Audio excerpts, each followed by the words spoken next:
Buenas tardes. La sesión de hoy vamos a abarcar lo que es la corriente, la dirección sociológica, cómo la criminología explica la conducta del sujeto criminal desde la parte sociológica.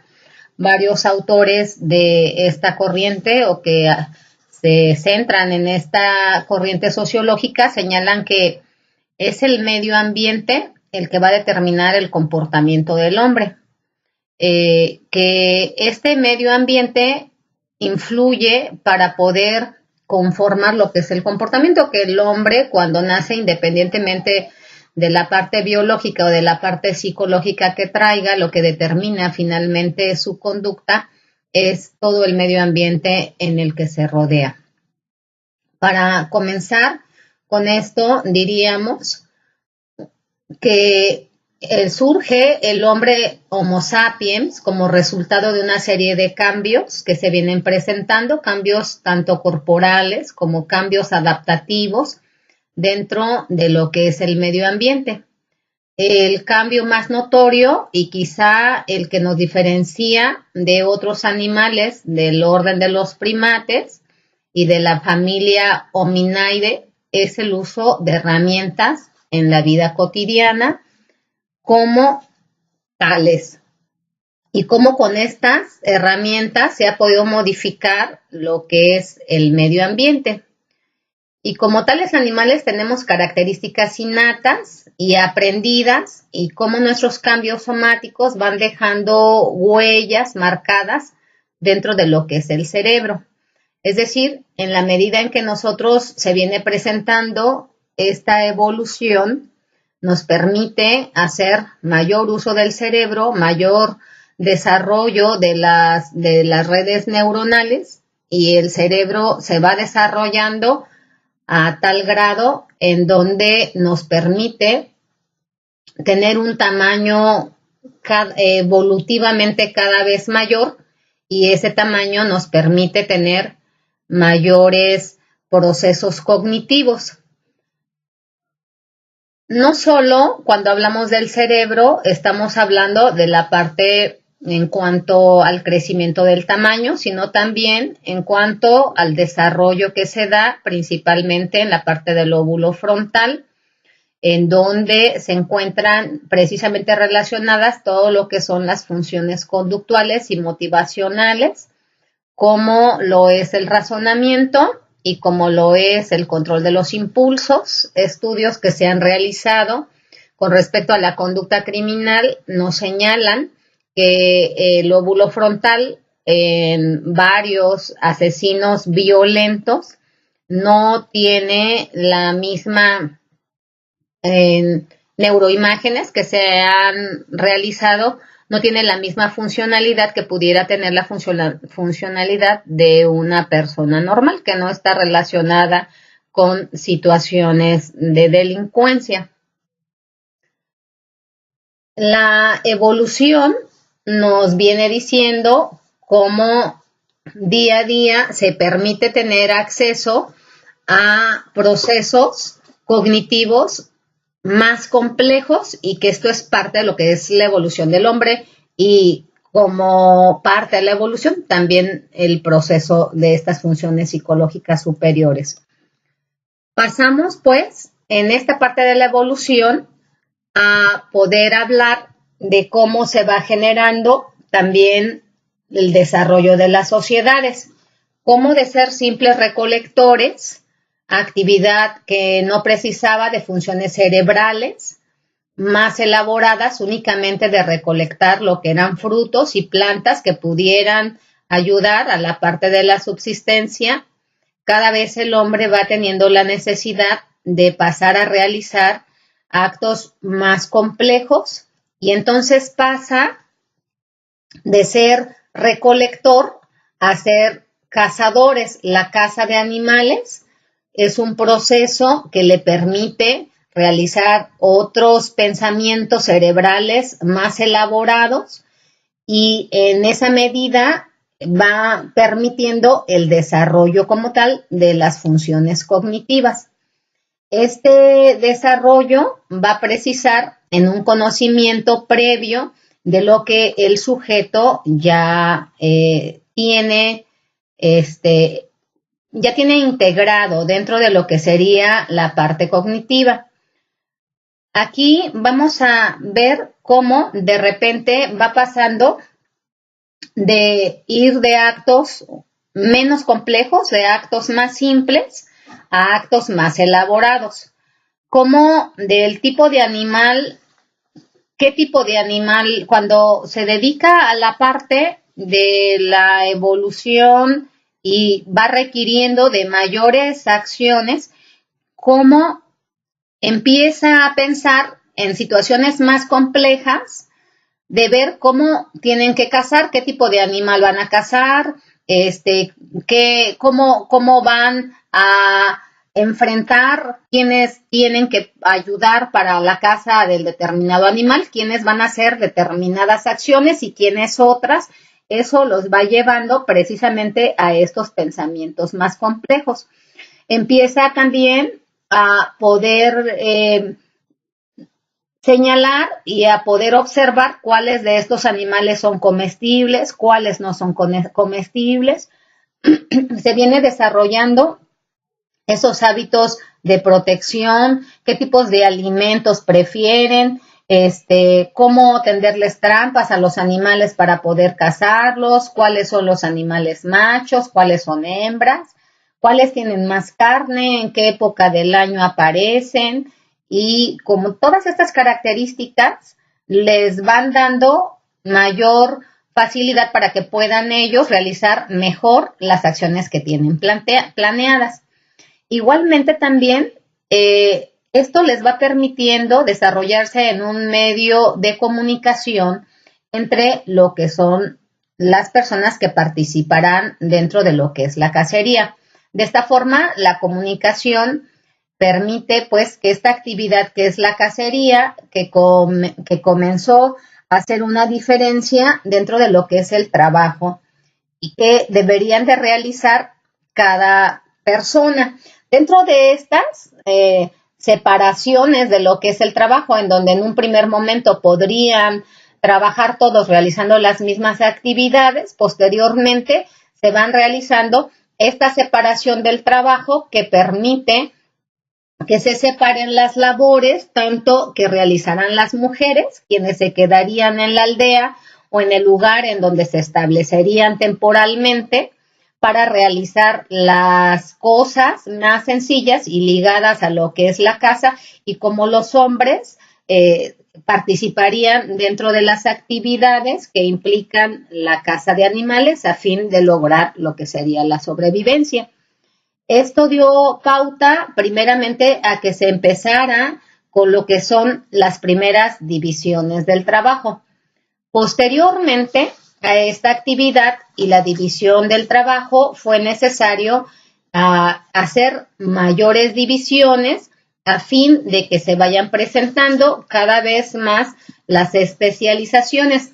Si estamos hablando de poder ver qué tipo de especialización pudiera realizar cada uno, es entonces que va a depender esta especialización de la actividad que se tenía que desarrollar producto de la caza principalmente.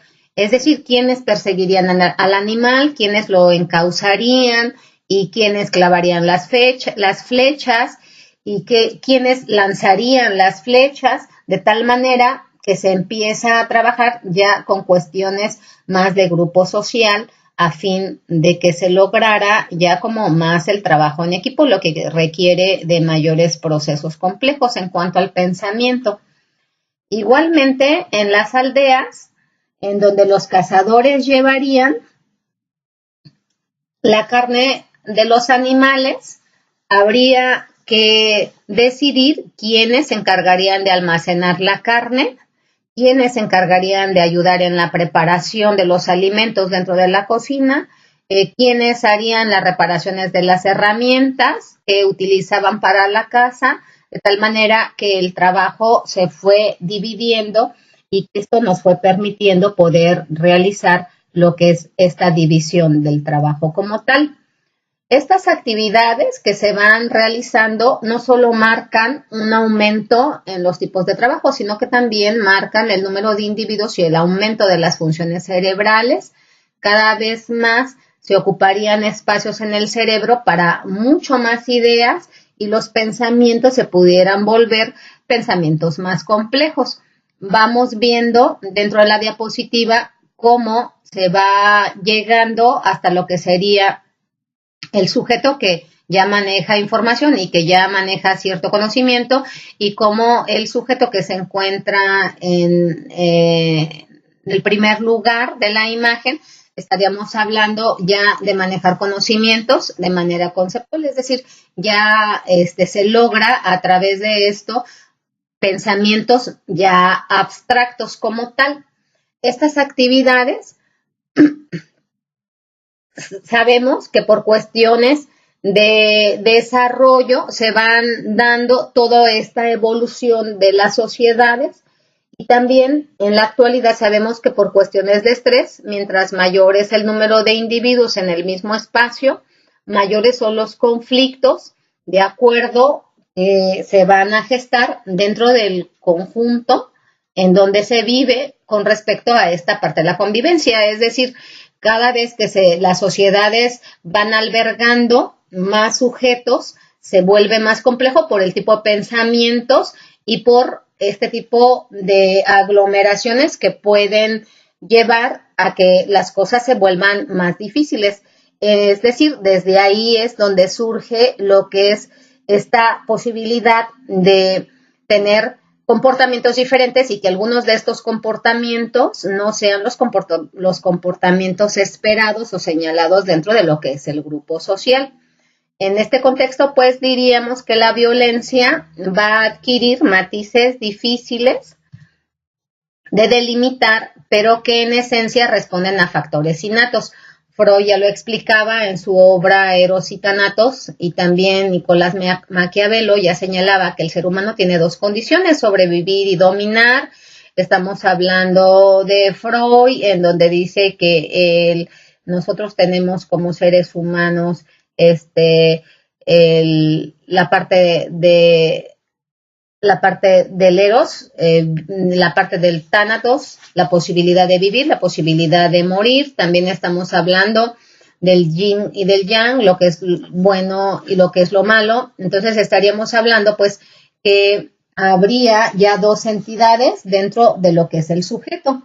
Las actitudes violentas y no violentas muchas veces no solo sirven o se presentan únicamente para defendernos, sino que si bien es cierto que algunas de las actitudes pudieran ser que surgen para poder defendernos, también es cierto que algunas de ellas surgen con la finalidad de atacar, con la finalidad de conseguir un satisfactor, y que esto es ya existente, no únicamente como de defensa. Entonces estaríamos hablando ahí ya de un tanto de dolo, estaríamos hablando ahí de una necesidad de predominar, y eso nos estaría hablando del medio ambiente en el cual nosotros nos encontramos y cómo este medio ambiente va posibilitando precisamente lo que es esta parte de la cual estamos entrando a lo que sería la corriente criminológica desde la parte sociológica. Vamos a hablar en esta corriente de lo que es la escuela clásica. La escuela clásica, para poder ir acercándonos a los pensamientos que varios autores señalan, esta escuela surgió como defensa para poder defender las garantías individuales ante todas las arbitrariedades y los abusos de poder que realizaba el pueblo en contra de las personas que llegaban a incumplir con respecto a cierta normatividad. Dentro de esta escuela clásica se reconocen como representantes de la escuela a César Beccaria, entre otros a Giovanni Carmignani, a Peregrino Rossi y a Francisco Carrara, que son los principales expositores de lo que es esta escuela clásica. La escuela clásica señala que el ser humano es como centro del universo y que por lo tanto, al ser centro del universo, es dueño y señor absoluto de sí mismo y por lo tanto también es dueño de sus actos. Por lo tanto, en la escuela clásica se maneja lo que es el libre albedrío, es decir, el otro tiene la posibilidad de decidir qué hace y qué no hace. La escuela clásica señala que el absurdo comportamiento que se llega a tener desde la parte delictiva solo se puede comprender como consecuencia del mal uso de la libertad que el sujeto realiza. Dice que no tiene que ver con situaciones internas o con situaciones biológicas o con situaciones de pulsiones como marca la psicología y que tampoco tiene que ver con situaciones externas. La escuela clásica señala que el sujeto tiene el libre albedrío de decidir qué hace y qué no hace, y que él decide hacer lo contrario a lo marcado socialmente, y que por lo tanto ahí es en donde deriva lo que sería la parte de la criminalidad. Para los clásicos, el delincuente es una suerte de pecado que optó por el mal. Es decir, él pudo optar por el bien y entonces decidió optar por el mal.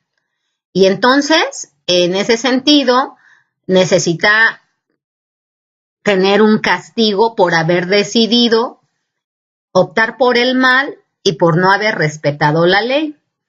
Se ha afirmado que gracias a la escuela clásica se pudo terminar con toda la barbarie y la injusticia que existía con respecto al derecho penal que representaba y que finalmente la escuela clásica viene a procurar realizar la humanización por medio del respeto de la ley, del reconocimiento a lo que serían las garantías individuales y de la limitación al poder absoluto del Estado.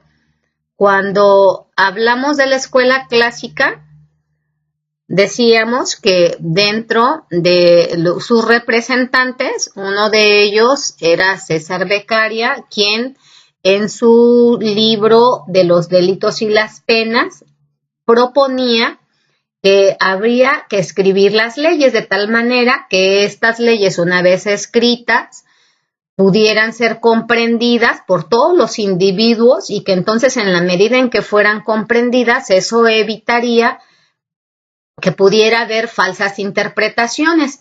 Y ante ese conocimiento de las leyes ayudaría de alguna manera a disminuir lo que es el delito.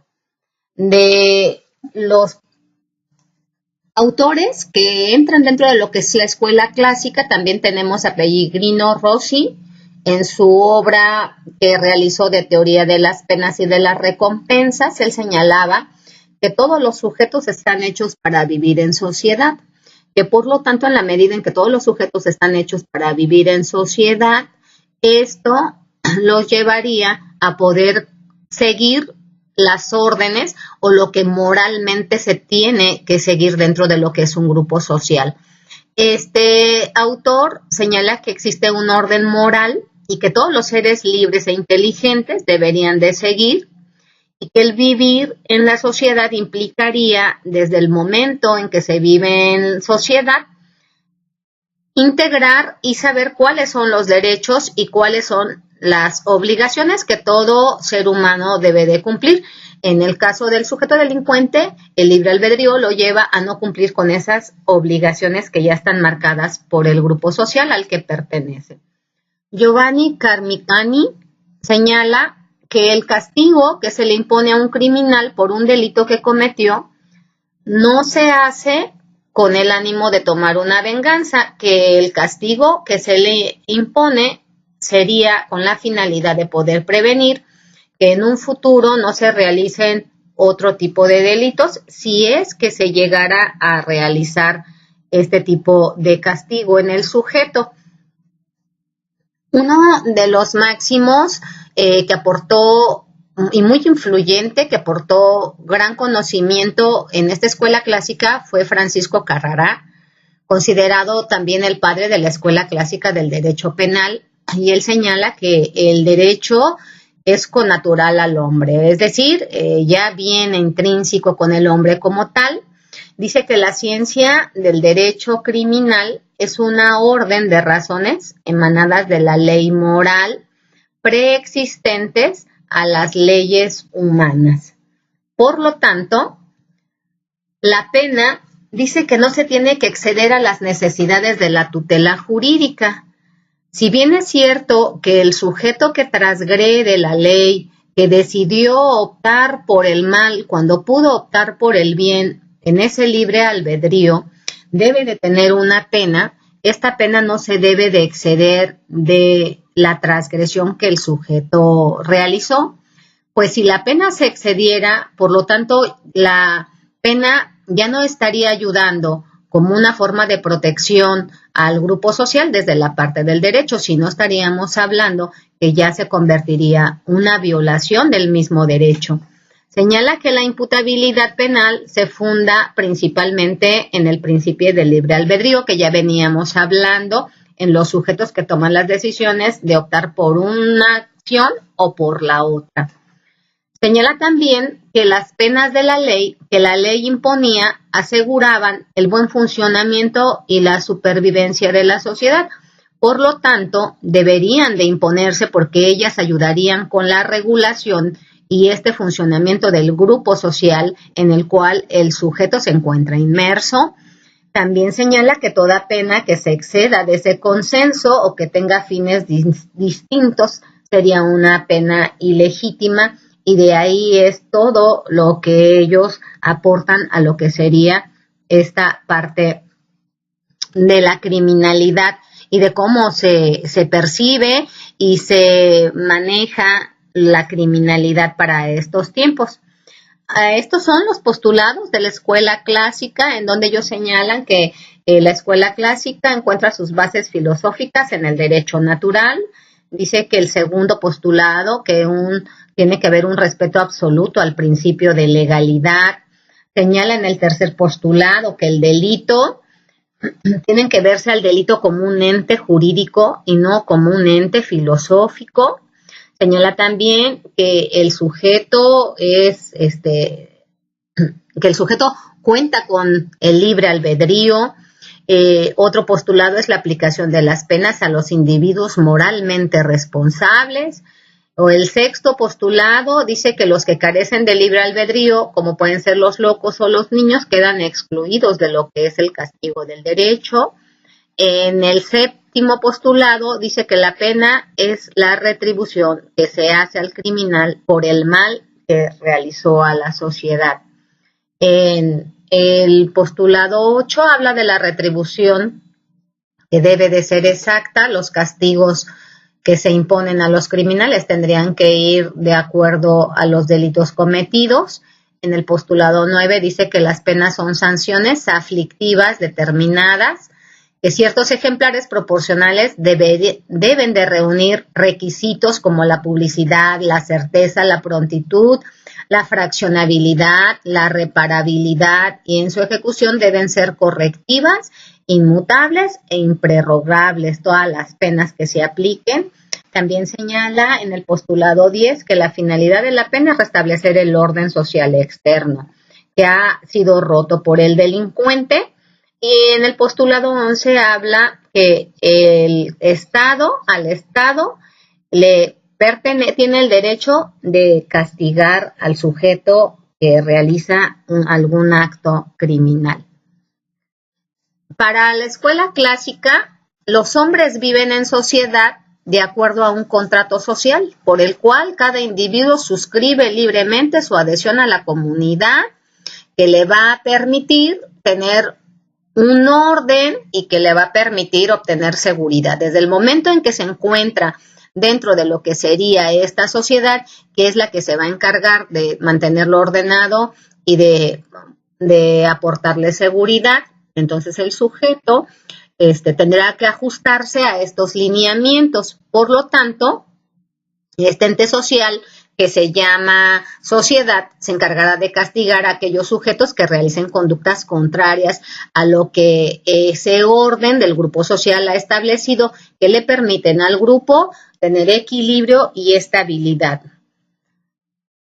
Vamos a pasar a lo que sería la escuela positiva, en donde tenemos como principales autores a Ferri, a Garófalo, a Lombroso, que ya hablamos de Lombroso, tenemos a Gabriel Tardet, tenemos a Emilio Durkheim, como estos autores van ya señalando desde la parte social cómo se percibe lo que es la conducta del sujeto que comete delitos. La escuela positivista se inicia como una reacción a la escuela clásica. La escuela positivista es de origen italiana y entonces acusó a los clásicos de descuidar a la figura del delincuente. Señala que ellos únicamente se encargan de hablar de lo que es el derecho y de cómo el derecho se tiene que aplicar y se tiene que ejercer, pero que el hecho de centrar su percepción y su teoría en lo que es el derecho, en cuanto al deber ser, se olvidan de lo que es la figura del delincuente, que se vuelve una figura muy importante de analizar. Señala Ferri, que es uno de los principales de la escuela positivista y que también es llamado el padre de la sociología criminal, dice que el hombre no es el rey de la creación y que tampoco la Tierra es el centro del universo. Dice que hay una combinación entre ambos. El positivismo criminológico va a insertar lo que es el comportamiento del sujeto en la dinámica de causas y efectos que van a regir el mundo natural, pero también van a regir al mundo social. Por lo tanto, entre esas causas y esos efectos que rigen estas dos áreas se va a encontrar lo que es precisamente esta conducta. Señala que en una cadena de estímulos y respuestas van a ser determinantes, ¿no? Todo lo que son esta parte biológica y también la parte social, la parte externa, lo que va a determinar lo que son los comportamientos. La escuela positivista señala que el infractor es un animal salvaje y peligroso que se encuentra inmerso en su propia herencia y con su propia patología. Señala que el sujeto, el infractor, solamente es un receptor de procesos causales ajenos a él mismo. Él no determina lo que va a vivir, no determina lo que va a hacer, simplemente se encuentra como receptor de todas las situaciones que vive tanto interna como externamente. La escuela positiva propone la necesidad de poder profundizar en el estudio natural del delito, en sus causas, y en sus causas lo que va a permitir descubrir las medidas correctivas para poder empezar a combatir lo que es el fenómeno de la criminalidad, pretendiendo pues con eso que un día se pueda llegar a predecir lo que es la conducta delictiva y que eso podría darse de acuerdo a poder predecir el número de delitos que se van a presentar y cómo estos delitos se van a presentar en cada época o en cada región. Lo que facilitaría la parte de la prevención con respecto a estas conductas.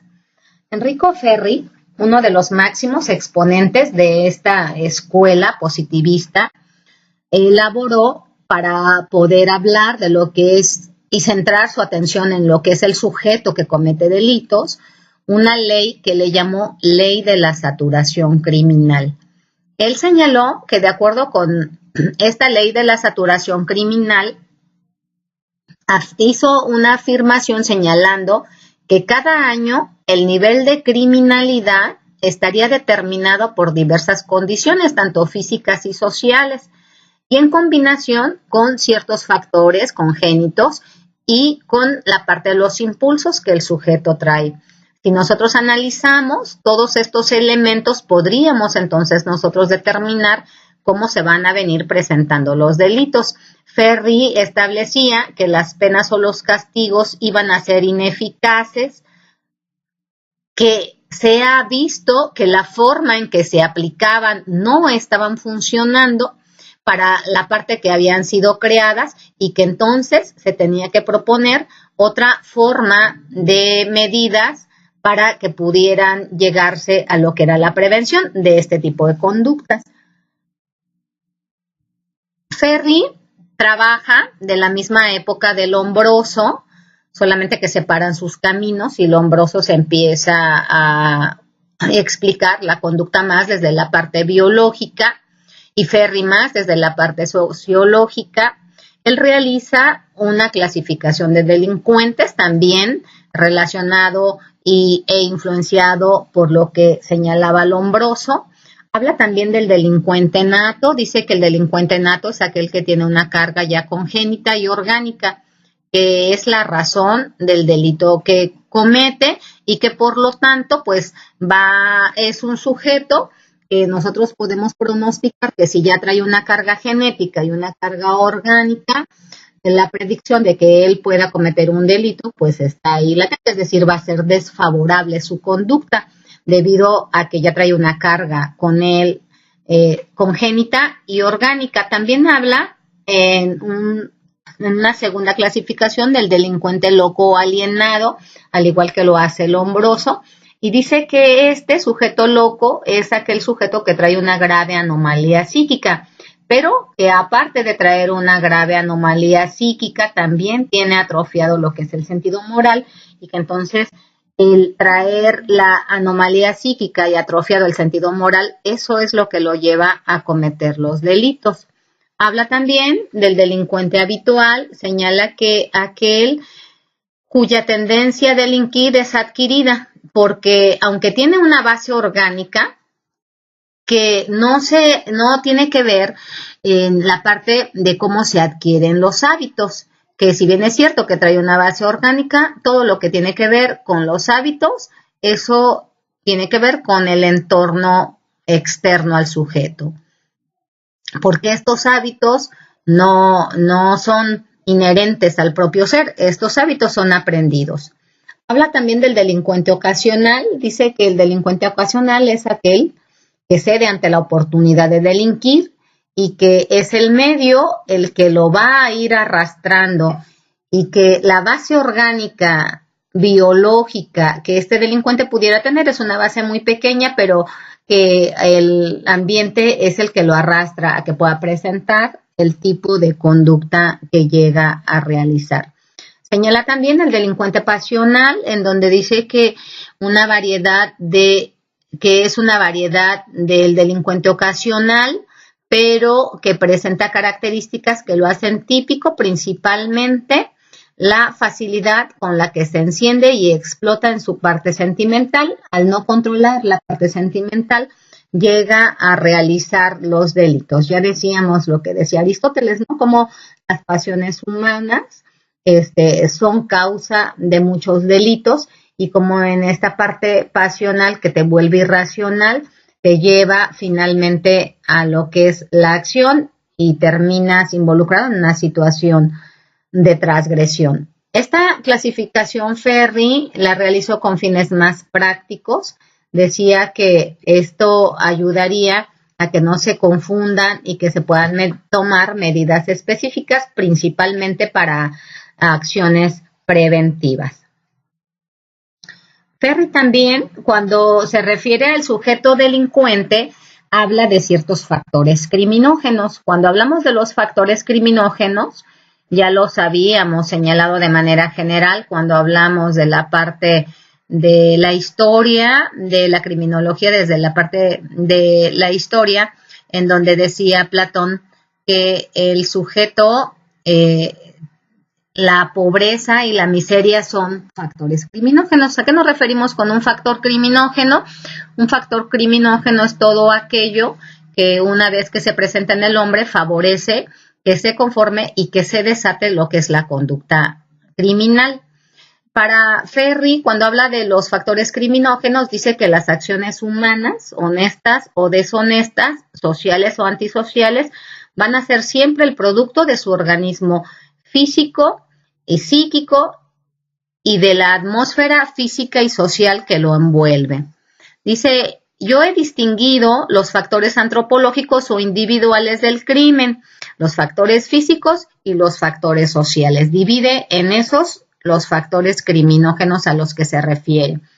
Cuando habla de los factores antropológicos, dice, los factores antropológicos que se ven involucrados en la parte de la comisión del delito son la constitución orgánica del criminal. El sujeto ya viene predestinado desde la parte orgánica. habla de la constitución psíquica del sujeto, es decir, el sujeto, su inteligencia, sus sentimientos, el sentido que tiene de la moral, también va a ser un elemento importante para la comisión del delito.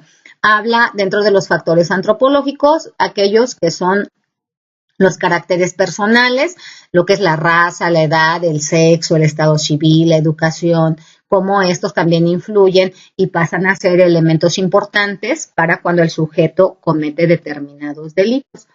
Habla de los factores físicos, refiriéndose a la parte medioambiental, telúrica, en donde dice que el clima, el suelo, la temperatura, la agricultura, las estaciones del año, eso también va a detonar y va a favorecer como factor criminógeno.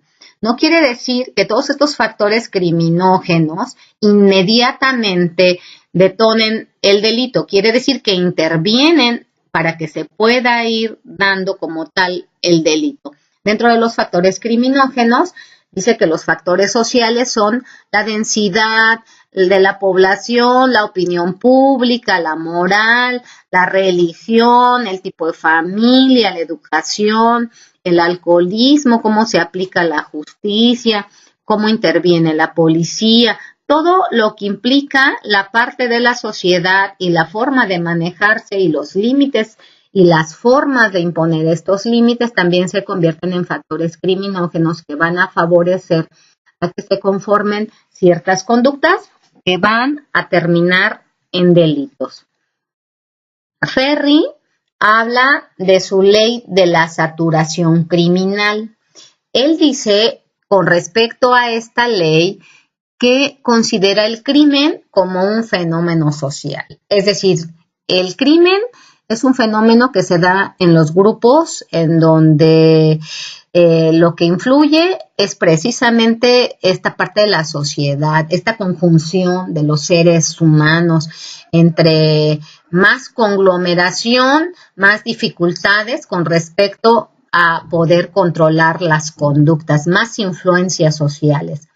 En su ley de la saturación criminal señala que en un medio social determinado, con condiciones propias, tanto individuales como físicas, se cometerá un número exacto de delitos si estas condiciones no cambian. Y lo curioso de esto es que desde la escuela positivista ya estamos manejando cómo se empiezan a presentar lo que son las condiciones externas, sociales, y cómo estas nos están anticipando a determinados actos. Es decir, de repente nosotros en la actualidad le apostamos en cada comunidad, en cada municipio, en cada ciudad, en cada estado, a cómo va a cambiar la seguridad y cómo con los nuevos gobernantes que podamos elegir, pareciera que de manera mágica van a traer lo que es esta parte del cambio en lo que es la seguridad. La realidad es que no. Si nosotros cuando hablamos de esto podemos entender que los cambios no tienen que ver con la buena voluntad, que los cambios tienen que ver con las acciones. Por lo tanto, pues ya lo señalaba Ferri, ¿no? Si las condiciones no cambian, pues obviamente no va a cambiar nada. Nosotros no estamos cambiando ninguna condición social. Por lo tanto, se espera que se modifiquen y terminen todo lo que es la parte social. Nada más se espera desde la parte de la idea, pero desde la parte de la realidad no se va a lograr nada porque las condiciones sociales, en lugar de que sean mejores, son peores. Por lo tanto, no va a haber ningún cambio. Ferri, en su ley de saturación criminal, dice que hay una regularidad de la criminalidad y que no es posible que las penas siempre tengan que ser las mismas. Por lo tanto, estas penas, y siempre son las mismas, si no están funcionando, no son un remedio eficaz para la criminalidad. También en esta ley señala que es evidente que el nivel de la criminalidad está determinado y entonces cada año se puede observar a través de las diferentes condiciones del medio tanto físico como social, en la medida en que lo podamos combinar con tendencias hereditarias y los impulsos ocasionales de los individuos, pues obviamente se puede determinar qué tipo de delitos pueden existir a partir de esto. Habiendo demostrado Ferri que las penas que se aplican son ineficaces, por lo tanto, él propone medios de defensa de manera indirecta para poder evitar este tipo de conductas como formas preventivas, le llama sustitutivos penales. Él señala que los sustitutivos penales tienen como fin la prevención indirecta y el ataque a los factores criminógenos.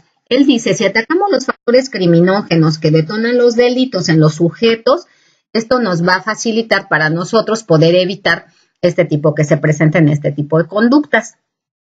Dice que la idea es que el legislador, una vez que ya observó los orígenes y la génesis de todo lo que es la situación, de dónde deriva la conducta del sujeto, así como las condiciones y los efectos de la actividad, tanto individual como colectiva, una vez que llegue el legislador a conocer todas las leyes psicológicas y sociológicas que intervienen en las conductas de los sujetos, podrá controlar la parte de los factores del crimen, sobre todo si esos factores son factores sociales, y entonces puede influir de manera indirecta en la criminalidad para que este tipo de conductas puedan desaparecer.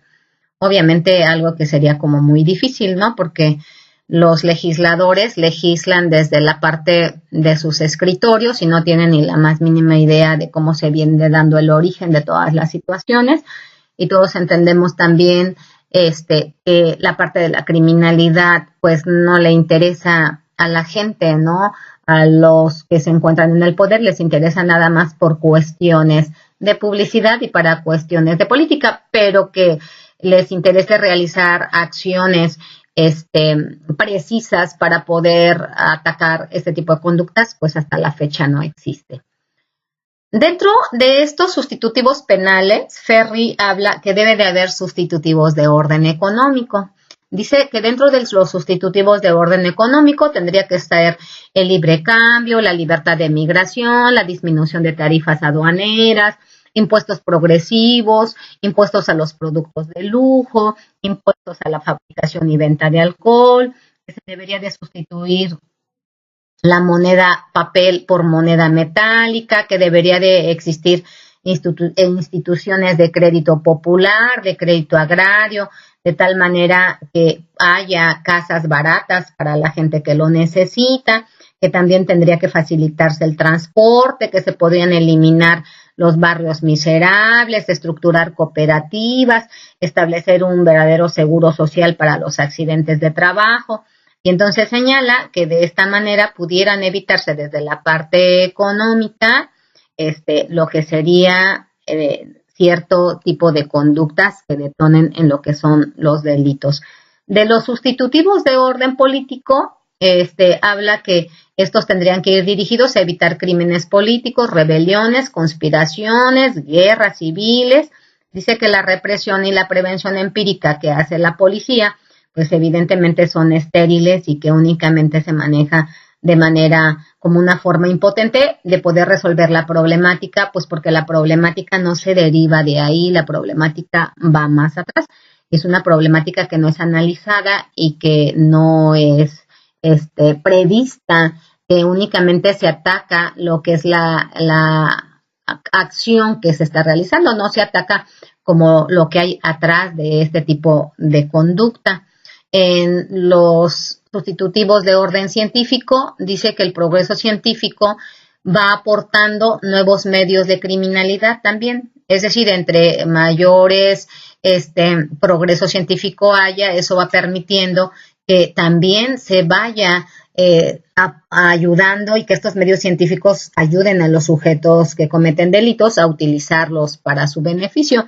Y que entonces si nosotros estamos creando también mucho progreso científico, tendríamos que este progreso científico a nosotros nos tendría que llevar a promover y a que tarde o temprano también pudiéramos crear el antídoto para poder evitar este tipo de delitos, que eso sería mucho más efectivo que llevar a los sujetos a estar reprimiéndolos de manera penal.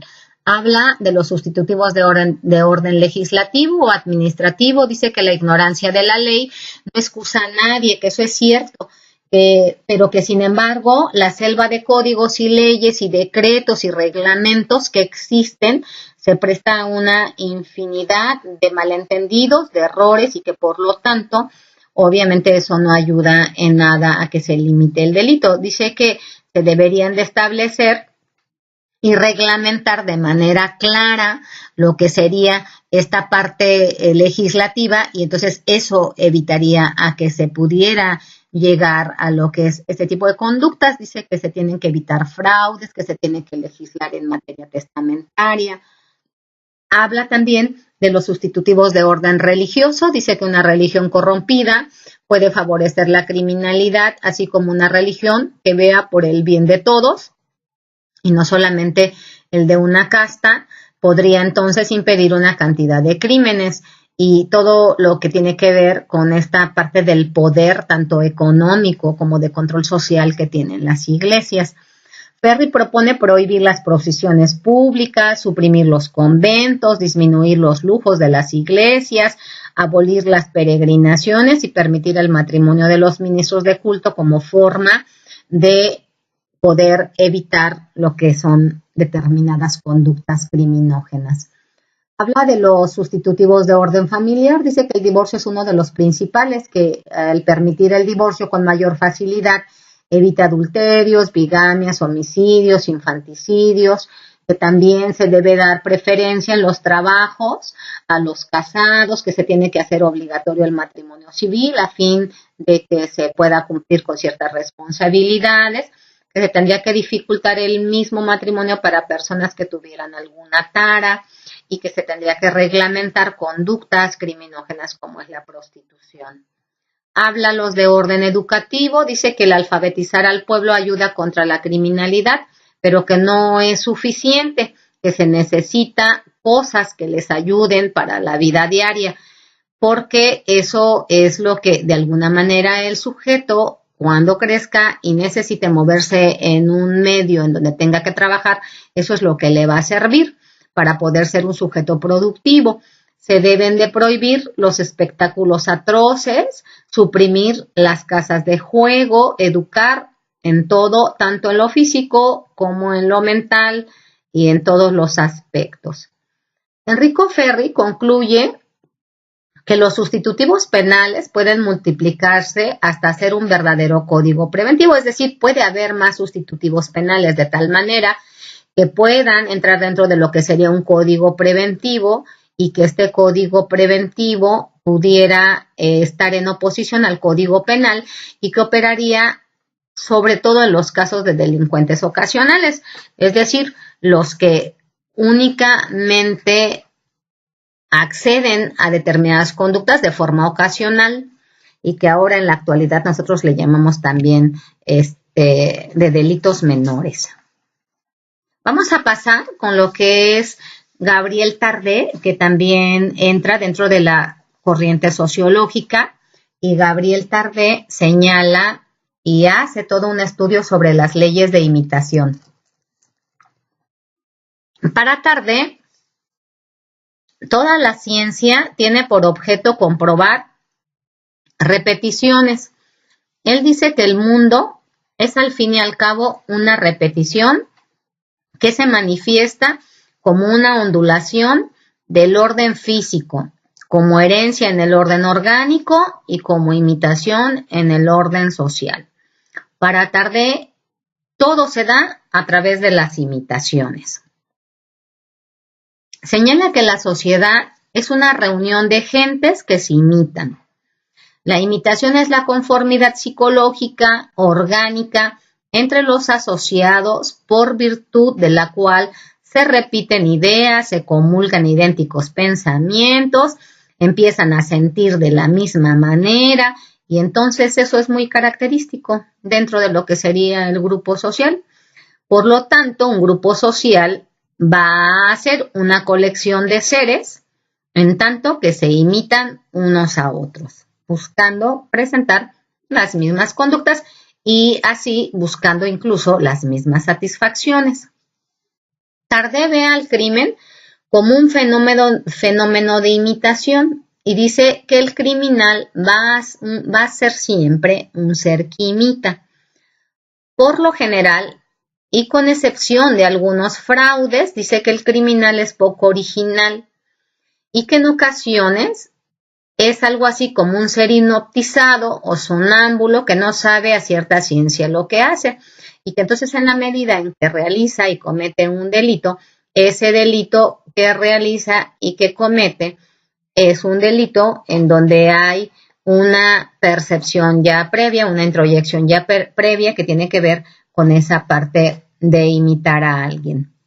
Señala Tarde que la sociedad misma, con sus influjos psicológicos y morales y con su propagación de lo que son las ideas malas o las ideas buenas, va a influir de manera inmediata sobre el sujeto, más que el clima, la herencia, el morbo, la epilepsia y toda la parte biológica orgánica.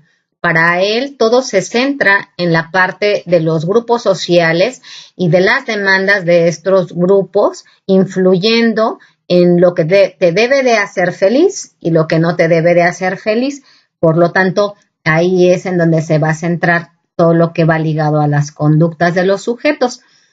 Señala en su pensamiento criminológico Tarde que el crecimiento de las grandes ciudades, en las cuales el fenómeno de la imitación es más fácil y frecuente, en donde hay mayor número de bienes y satisfactores, y los riesgos van a ser menores por la facilidad que tiene el sujeto de esconderse, a no ser reconocido, además de la mayor bondad que manifiestan los sistemas penales. Y bueno, nosotros podemos ver en la actualidad cómo a partir de que se hace este Código Penal único, cómo se vuelve en el derecho penal, el derecho ya se vuelve más bondadoso para lo que son los sujetos que cometen delitos y entonces el crecimiento de las grandes ciudades pasaría a ser uno de los fenómenos que interviene para que se puedan gestar determinadas conductas que llevan al sujeto a caer en lo que es un delito.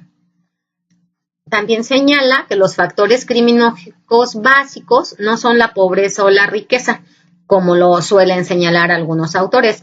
Dice que los factores criminógenos básicos son el sentimiento de felicidad o el sentimiento de infelicidad, el sentimiento de satisfacción o el sentimiento de insatisfacción. Esto se vuelve en los ejes rectores de lo que es la teoría de Tarde. El sujeto, en la medida en que se sienta contento, en la medida en que se sienta feliz, en la medida de que se sienta satisfecho, va a hacer eso lo que lo lleve a cierto comportamiento. Dice que la difusión de las necesidades artificiales va a lograr precisamente el que el sujeto cada vez vaya con menos posibilidades de alcanzar lo que son las satisfacciones o que tenga una idea errada de lo que es la felicidad y que ante esta infelicidad que pudiera sentir es entonces que va a darse determinada conducta. Señala que la hiperestimulación que se realiza de las aspiraciones va a provocar que la gente pueda tener acceso a mayores necesidades o a mayores aspiraciones y que entonces ante mayores aspiraciones y menor posibilidad de alcanzarlas, evidentemente va a haber mayores niveles de frustración y ante la frustración de no alcanzar las aspiraciones planteadas como de felicidad absoluta es que se va a presentar precisamente lo que es este tipo de conductas criminógenas. Para Tarde, el incremento de la tasa de criminalidad en el mundo moderno puede deberse básicamente a 5 factores. La primera es la quiebra de la tradicional moral basada en el sistema ético del cristianismo. Por lo tanto, en esa parte ética, desde la parte de la religión, pues nos encontramos a muchas cosas que no benefician. Señala también que se debe al desarrollo en las clases media y baja de la sociedad de un deseo por avanzar, por superarse socialmente y por una gran demanda por lujos y comodidades. Este deseo lleva a que ciertos grupos se tengan que mover de manera geográfica. Este también lleva a un debilitamiento de las clases que existen, de las clases tradicionales, y por lo tanto también lleva a un debilitamiento de lo que son los grupos de las familias. Ante esos deseos de superación a los cuales se desea alcanzar, y al no tener las posibilidades de lograrlo y de obtener los lujos y las comodidades que nos puedan llevar a la felicidad, ese sería uno de los elementos que estaría influyendo para este tipo de conductas.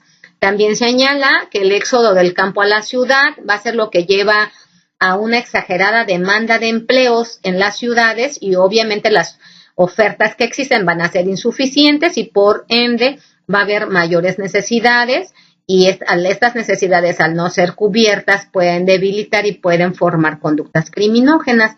Señala que la formación de subculturas desviadas, en el momento en que las grandes ciudades se conforman y llegan más gente, se van conformando subculturas, y que entonces, al haber este tipo de subculturas, esto va realizando un debilitamiento de la parte moral.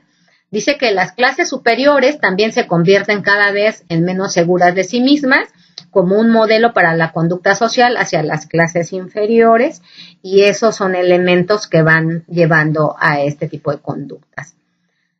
Para Tarde, la principal solución a la problemática general dice que es la reunificación de la familia, el fortalecimiento de los lazos de unión familiar, que eso ayudaría indudablemente a que se pueda realizar la parte preventiva de este tipo de conductas. Dice que en la medida en que se fortalezca la unión familiar, aquí es en donde se introyectaría de alguna forma el poder favorecer el fortalecimiento de los lazos, y entonces en esa introyección que ya se tuviera, entonces se tendría que trabajar. Bueno, no se tendría que trabajar, los hombres ya tendrían esa necesidad de fortalecimiento y podría llevar a fortalecer los lazos entre las naciones. Para Tarde, la naturaleza humana existe siempre con sus vicios y con sus virtudes, con sus pasiones constructivas y sus pasiones destructivas. Las formas en que se manejen, las formas en que se enseñen, las formas en que se capacite y se les enseña a la gente y se eduque, esas van a ser lo que van a cambiar todo el contexto.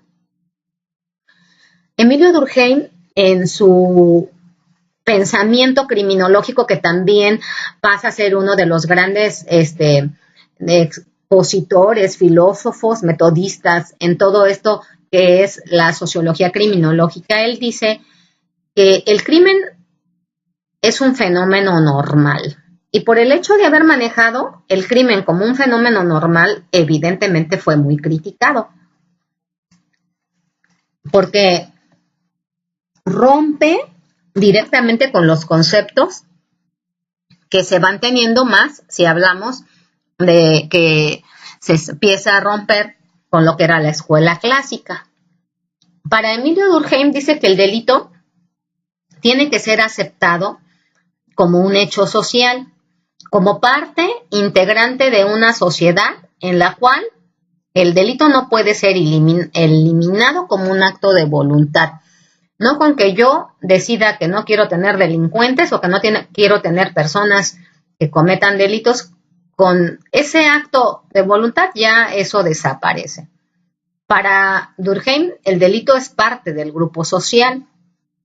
Por lo tanto, si es parte del grupo social, entonces es un hecho normal. No deduciéndose de esto que el criminal como individuo sea siempre normal desde un punto de vista biológico o psicológico. Es decir, el sujeto, pues, que hablando de sociedades, todas las sociedades tienen sujetos normales y sujetos no normales. Por lo tanto, entre esos sujetos no normales es que se encuentra plasmado lo que es el sujeto delincuente.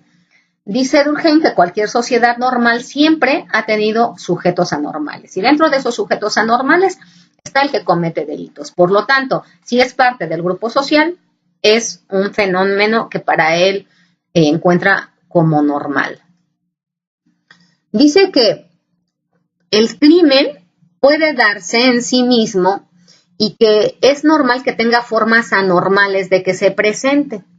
Esto es cuando se llega, por ejemplo, a una tasa exagerada.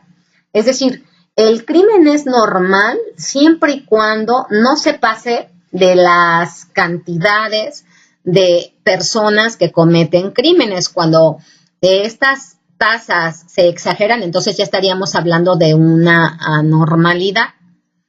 Y entonces en la crítica que le realizan a Emilio Durkheim, le dicen, ¿cómo puede ser el crimen normal si lo normal es lo que la mayoría de los sujetos hacen y la mayoría de los sujetos no cometen delitos? Por lo tanto, no debería de ser considerado como normal. Sin embargo, él señala que no, que en las sociedades hay sujetos anormales y que los sujetos que cometen un delito son sujetos parte de las sociedades y que eso entra dentro de lo que sería la normalidad, que lo exagerado, lo anormal, es que la tasa de la criminalidad se pueda disparar o se pueda exagerar. Dice que lo que es normal es simplemente que haya una criminalidad, si es que esta no rebasa, ¿no?, el nivel ni el tipo social.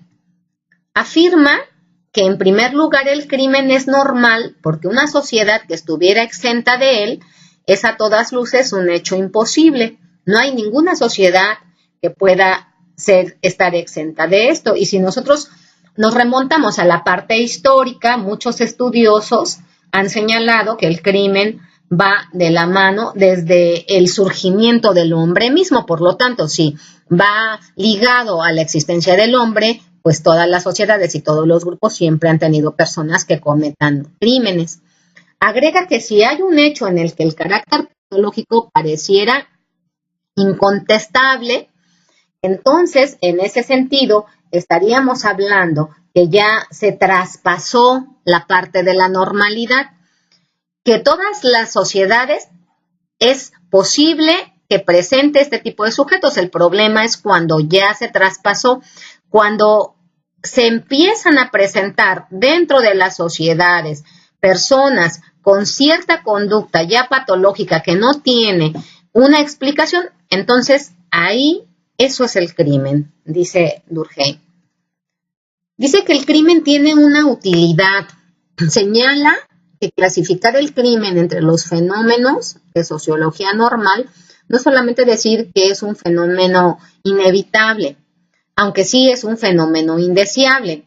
Y también debido a lo incorregible, ¿no?, que hay dentro de los sujetos de la maldad de lo que son los hombres. Sin embargo, el crimen tiene cierta utilidad, porque señala que el delito va ligado a las condiciones fundamentales de la vida social.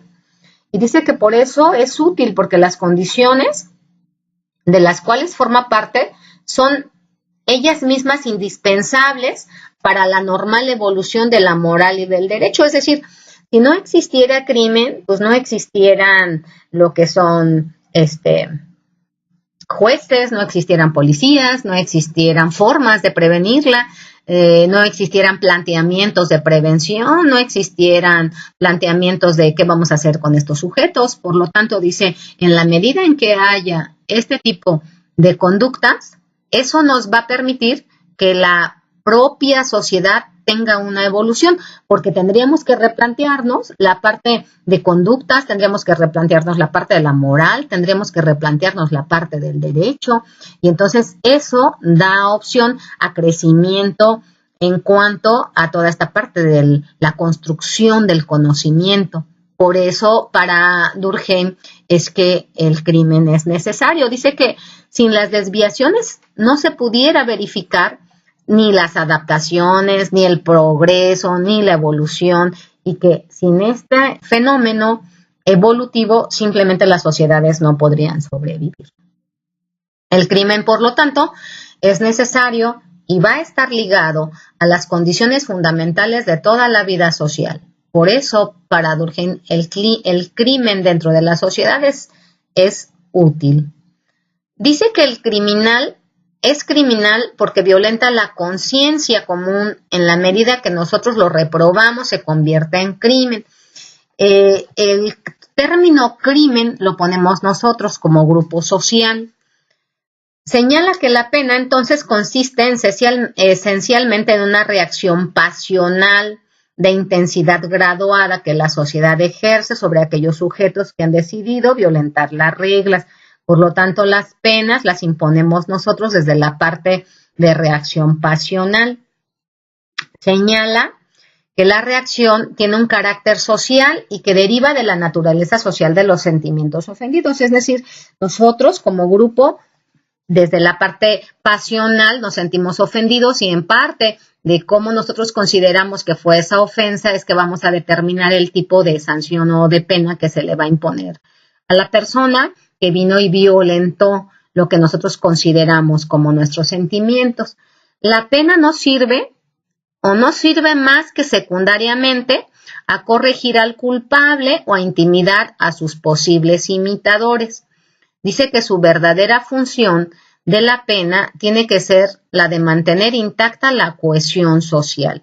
Si no, la pena no nos sirve para mantener intacta la cohesión social, entonces únicamente intimida a los sujetos que realizan este tipo de acciones o a los que pudieran decidir realizarlas, pero no cumple con la finalidad como tal. A pesar de considerar el crimen como normal y útil, también Durkheim lo califica como un acto indeseable. Para que en una sociedad los actos refutados criminales pudieran cesar de ser cometidos, dice que haría falta que los sentimientos que ellos lesionan se encontrasen en todas las conciencias individuales, sin excepción y con el grado de fuerza necesaria para contener los sentimientos contrarios. De la otra forma, no podría limitarse lo que son este tipo de actos. Cuando el sentimiento social contra el crimen se hace más fuerte, cuando nosotros exigimos que las penas sean mayores porque nos sentimos más lesionados, entonces ahí la pena como tal que se aplica deja de funcionar porque no va impuesta desde una parte de objetividad, sino más bien como desde una parte emocional en lo que yo siento que fue lesionado. El punto de hacer callar en todas las conciencias la pendiente que inclina al hombre a robar.